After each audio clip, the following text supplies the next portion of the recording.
voltamos com o terceiro bloco do programa Despertar da Consciência. Sebastião, eu soube que tem um clube aí que ajuda as pessoas a despertarem, né? Que clube é esse? É o Clube Amigos da Boa Nova. É o elemento sustentador da Fundação Espírita André Luiz, principalmente da TV Mundo Maior, da Rede Boa Nova de Rádio, para que a mensagem do Cristo possa iluminar e libertar a consciência a cada vez num processo de expansão sem limites fixados. Então, quando o ouvinte, o telespectador, tanto o ouvinte da rádio quanto o telespectador aqui da TV, liga para o 0800 12 18 38, ele passa a ser um sócio e a receber dividendos, porque as consciências que se iluminam, que se libertam, elas expressam a gratidão tanto pela TV Mundo Maior, quanto pela Rede Boa Nova de Rádio, pela Mundo Maior Filmes, pela Universidade do Espírito, pela editora Mundo Maior e as afiliadas, tanto em Três Corações, em Ouro Fino, a TVC em Três Lagoas. Ele vai recebendo esse respaldo em forma de paz, de equilíbrio, de saúde. Não é uma barganha, mas isso é um mecanismo natural. Então você nos auxilia, nós o auxiliamos com as informações, com as nossas vibrações, com a nossa gratidão por nossa vez. Então, gratidão eterna por fazer parte dessa família. E você que está desejando fazer ou entrar nesse cenário, mais uma vez a nossa gratidão a ti. E sempre fale aos seus amigos, tanto da TV, da rádio, de todo esse conglomerado ou essas informações que a Fundação Espírita coloca à sua disposição. Ajude-nos para que nós possamos nos ajudar mutuamente. Olha só, no finalzinho da página 185 do livro, tem o seguinte trecho: conforme as condições, no universo das experiências e dos relacionamentos, elas, as subpersonalidades e as superpersonalidades, se apresentam para solucionar ou agravar a situação, segundo os valores intelecto-morais acumulados e aperfeiçoados à disposição. Exatamente. Normalmente a subpersonalidade, que são os vícios, as falhas morais, aquilo que nós não aprimoramos ainda ou que já construímos, que estamos em processo de aprimoramento e expansão, normalmente elas sugerem a manutenção da situação ou até o agravamento. As superpersonalidades, que já são os valores virtuosos, os antídotos, as propostas, os anseios do espírito, a sua meta de transformar a situação para melhor, soluciona ou propõe solucionar a questão. Enquanto um propõe o revide, o outro propõe a calmaria, a paciência, a tolerância, a compaixão e etc. Então esse diálogo pode ser interno e pode ser, às vezes, na ação também. É como, então, colocar em prática a oração de São Francisco, né? A oração de São Francisco é um dos mais belos projetos de renovação interior. Então, é dando que recebemos, é a síntese dessa proposta. Então, onde houver ódio... que eu leve o perdão. E agora, se eu elevar o ódio e transformá-lo em perdão? Então, eu tenho um processo de elevação, eu vou elevar o conteúdo. Poderia inverter a frase. Então, onde houver ódio, que eu o eleve e o transforme em amor. Onde houver ofensa, que eu a eleve e transformando-a em perdão. Eu posso fazer esse processo que ele fica mais fácil. Então, o objetivo de Francisco de Assis é transformar a situação sem expulsar, sem se livrar, sem fugir da situação, sem a transferência de responsabilidade. É dando que recebemos. Quer dizer, se eu proponho fazer alguma coisa, eu vou receber as informações, o energismo para solucionar a questão. Se eu peço apenas ajuda, eu vou receber apenas um conforto inicial, um conforto aparente, que eu não vou solucionar, eu vou transferir para uma outra etapa.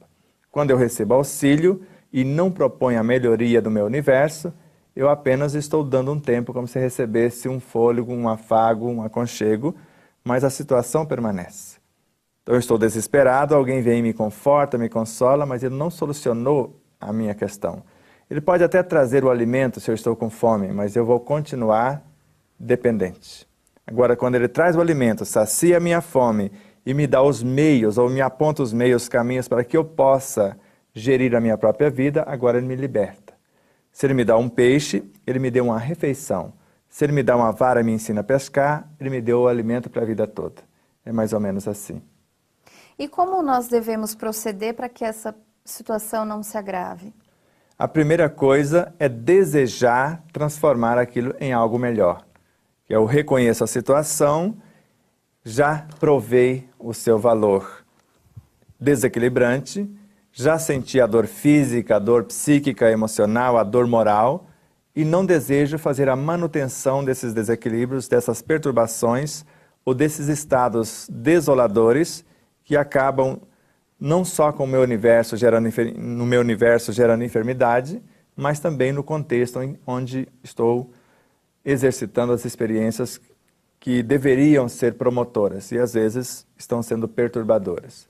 Então, a primeira coisa, pelo menos, é reconhecer a situação e desejar mudar para melhor e começar a fazer os painéis ou as telas mentais nos quais, ou nessas telas, me ver numa outra situação.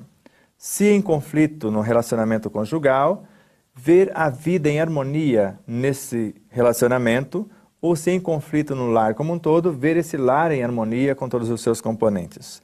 Se em conflito pessoal, tentar, pelo menos, desejar conversar amorosamente com essas imperfeições, com esses conflitos, e transformando ou se vendo já em plena harmonia para as atitudes ou as etapas posteriores. Pelo menos no momento inicial, reconhecer a situação, aceitar o auxílio se for o caso, mas desejar aprender a solucionar por si mesmo. Tem um outro trecho no livro que acho que vai nos ajudar bastante. Fica na página 188 e diz assim: o espírito encarnado, a alma, deve sobrepor-se à influência nociva dos personagens integrantes do seu universo interior e ainda enfrentar as investidas do meio externo, caso queira sutilizar os componentes que o constituem. As qualidades íntimas desses personagens criarão um campo de atração e de repulsão, facilitando ou dificultando o estágio do ser imortal neste plano. É a nossa proposta essencial. Então, eu preciso agir de tal forma que eu possa transformar essas investidas desses personagens interiores, que são essas fragmentações que nós nominamos subpersonalidades, e ao mesmo tempo as ofertas do entorno. E quando eu faço isso, nós chamamos isso, na visão de Kardec, de ginástica moral. Quando ele, na questão 919, ele questiona: há um meio prático mais eficaz para se melhorar nessa vida e resistir aos arrastamentos do mal? Porque todas as vezes que nós elaboramos um pensamento novo, algo do nosso mundo interno parece nos desencorajar e algo do meio externo também. Porque se eu levar a efeito a minha proposta para o meio externo, eu proponho a mudança do contexto. E às vezes todo mundo está bem como está e não quer mudança. Quando eu proponho essa mudança, às vezes acabo criando situações de aversão à minha proposta. Às vezes no meio interno também. Como eu disse em outros programas, principalmente nos do rádio, uma amiga não come carne porque tem preguiça de mastigar. Então ela está anêmica, vive desnutrida porque tem preguiça.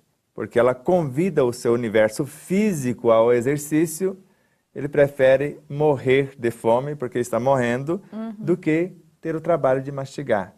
E nós que comemos muito e não nos nutrimos adequadamente, a proposta inicial seria mastigarmos de 30 a 80 vezes cada porção de alimento, a depender da sua solidez, pelo menos mastigar até não engasgarmos, porque na hora da mastigação não há espaço para água, nem para sucos, nem para líquidos de espécie alguma.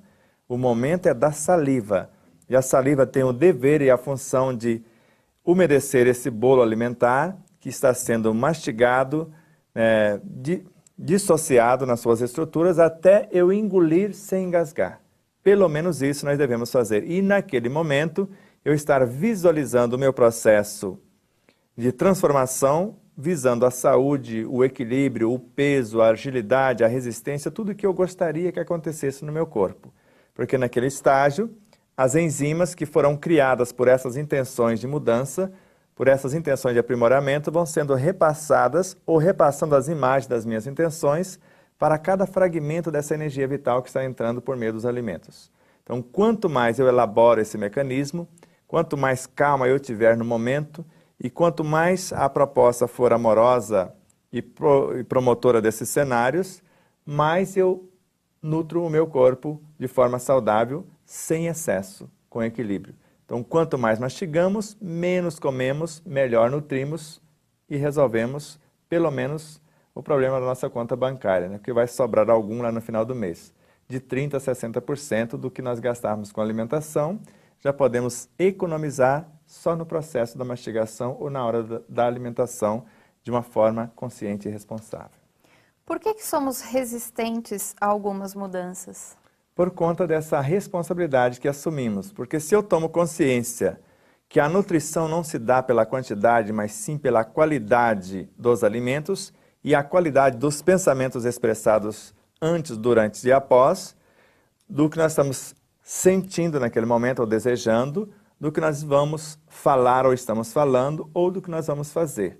E nós não queremos, às vezes, mudar esses padrões. Então, eu prefiro pegar o prato de comida, ir para a frente do aparelho de TV, nada contra a TV, nem a emissora, mas, às vezes, eu não consigo ficar imparcial ante a notícia violenta ou a notícia, né, de violência, ou que traz o teor, né, de uma situação violenta.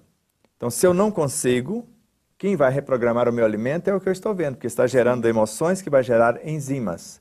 E são esse energismo que vai ser reprogramado, que vai ter a função de programar o alimento. Então, quando eu faço isso, eu estou criando situações perniciosas para o meu contexto. Agora, mudar esse comportamento, talvez eu não quero. Vamos para um intervalo bem rapidinho e a gente volta daqui a pouco com mais assuntos.